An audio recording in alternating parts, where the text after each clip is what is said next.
Good evening and welcome to the Business Day. I'm Milton Walker. Copyright it. That's the recommendation from the IMF resident representative in Jamaica, Dr. Constant Lonken Nguana.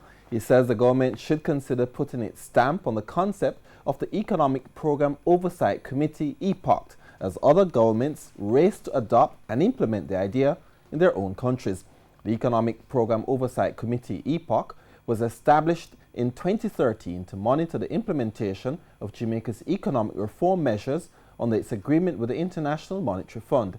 It's the only committee of its kind in the world. Dr. Lonken Nguana revealed that other countries are moving to adopt the idea. We organized this civil society seminar recently for the region. We invited people from the region, and we invited Keith, who is the current co-chair of EPOC, to tell the story. And it's just so powerful when the other people from the region hear about the EPOC. And Keith happened to be but deliberately we invited the EPOC co-chair to tell the story, how they came about the concept and how this works, so that other countries can learn from it. So I believe that's the type of copyright that I have in mind. But why not the other traditional copyright?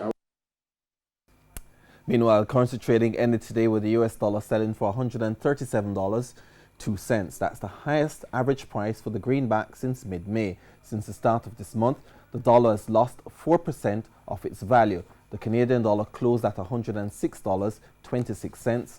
Sterling is going for $167.56, while the euro is going for $154.78. The JC index gained 3,470 points today, while the junior market index advanced by 63 points. Among the advancing stocks were G West Corporation, Blue Power Group, Darimon Trading, Cargo Handlers, and Supreme Ventures. On the losing side were Caribbean Cream, Anrock Insurance, General Accident Insurance, Everything Fresh, and Wigton Wind Farm. That's the Business Day. I'm Milton Walker. Good evening.